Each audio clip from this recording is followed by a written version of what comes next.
While the DJI Neo 2 global launch is still waiting to happen, DJI isn't slowing down. They've already lined up their next big reveal, and it's happening right after it. Meet the DJI Osmo Action 6, set to launch as early as November 13th in China, even before the global rollout. And yes, I'll be the first to bring you real footage and early impressions once it hits stores here. So if you want to see the Action 6 before anyone else, you might want to hit subscribe. This one's going to be worth it. Now, here's what's wild, we're not even at launch day yet, and the internet's already blown the cover off this thing. Full unboxings, accessory close-ups, even side-by-side shots with the Action 5 Pro, everything's out there. It's basically a soft launch before DJI's own event. So let's break down what we actually know so far. Starting with the box leaks, the setup looks familiar, but the details hint at big refinements. The camera sits right in the center, showing that familiar wide field of view, but this time with a noticeably larger sensor and a cleaner, tougher body. Right above it sits the redesigned quick-release cage, the one we've seen since the Action 4. It looks smoother now, likely for easier detaching and better cooling airflow.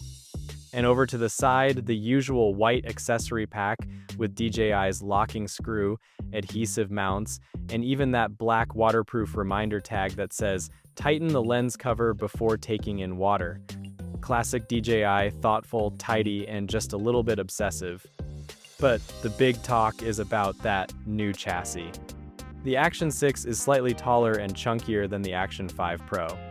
Inside the leaked shell, you can actually see a metallic heatsink frame, clearly there to manage heat for the upgraded processor and bigger sensor.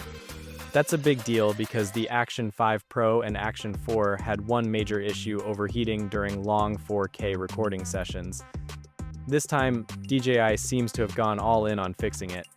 The lens itself looks bolder and more squared off, giving the camera a slightly more industrial, rugged look, like it's built for punishment, not just pretty shots. Now, about that sensor, and this is where it gets exciting.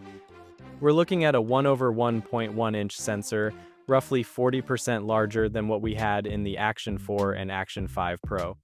That's not marketing fluff in the action cam world, that's massive. It means better low-light performance, cleaner color separation, and a big jump in dynamic range. You'll see deeper shadows, smoother skies, and less noise in tricky lighting. Basically, it's built for creators who don't want to compromise image quality for portability. The extra size also hints at a smarter internal cooling system.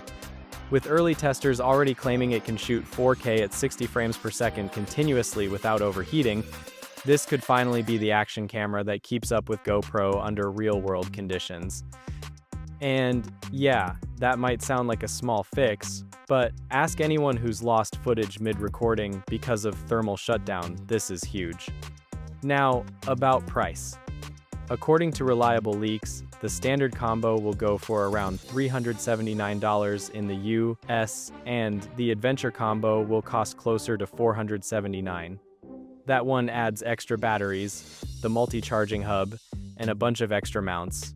That keeps DJI right in the flagship tier, slightly above the Action 5 Pro, but still competitive with the GoPro Hero 13 Black and the Insta360 Ace Pro 2. So you're paying premium pricing, but you're not crossing into GoPro's top-end madness. Now, here's what's interesting. DJI seems to be taking feedback seriously this time. They didn't chase thinness or a smaller body. They chased performance. Better cooling, bigger sensor, longer sustained recording times. It's like they finally stopped trying to copy GoPro and decided to build something that feels DJI through and through. This is the same design philosophy they used on the Neo: solid, smart, and unapologetically functional. The Action 6 is also said to improve stabilization with RockSteady 3.5, making it smoother than ever, especially in slow motion modes like 4K at 100 frames per second. That's going to be a massive upgrade for cyclists, vloggers, or FPV shooters who rely on stable shots without gimbal support. Now, let's talk about usability. The dual screens are staying, but the front display is reportedly much brighter, which vloggers are going to love. The rear display also has better outdoor visibility, higher brightness, smoother touch response, and quicker menu switching. Pair that with quick transfer speeds up to 80 megabytes per second, and your workflow just got faster. Shoot, transfer, edit, done.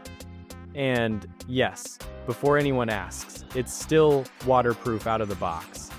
Rated up to 18 meters without a case, which is deeper than most competitors, and there's a new anti-fog coating to prevent lens condensation. That means fewer ruined shots and less maintenance mid-adventure. Now, what's really fascinating is what this launch could mean for DJI's next phase. While everyone's watching the Action 6 as a GoPro rival, insiders are hinting that it might actually be part of a bigger DJI ecosystem. They're reportedly developing a 360 drone camera, possibly called the DJI Avata 360, for release in 2026. If that happens, this Action 6 tech could be the first step, same sensor family, same processing, all syncing with DJI's upcoming AI editing platform. Imagine capturing drone, FPV, and ground shots, and having the software automatically stitch them into cinematic sequences. That's where DJI seems to be heading. So, will the Action 6 reinvent the game? Probably not. But it's the kind of product that just feels right, smarter, stronger, and finally reliable. If DJI nails the thermal performance and keeps the price steady, this could easily become the go-to camera for both vloggers and adventure shooters. We're just days away from launch, and if the leaks are even half true, this might be DJI's most balanced release in years. No gimmicks, no overhype, just a capable, creator-focused camera built to last. So, what do you think? Would you pick the Osmo Action 6 over a GoPro Hero 13 Black or Insta360 Ace Pro 2? Let me know in the comments, and make sure to subscribe if you want early footage and real-world testing straight from here in China. The moment this thing hits shelves, I'll have it in hand. See you in the next one.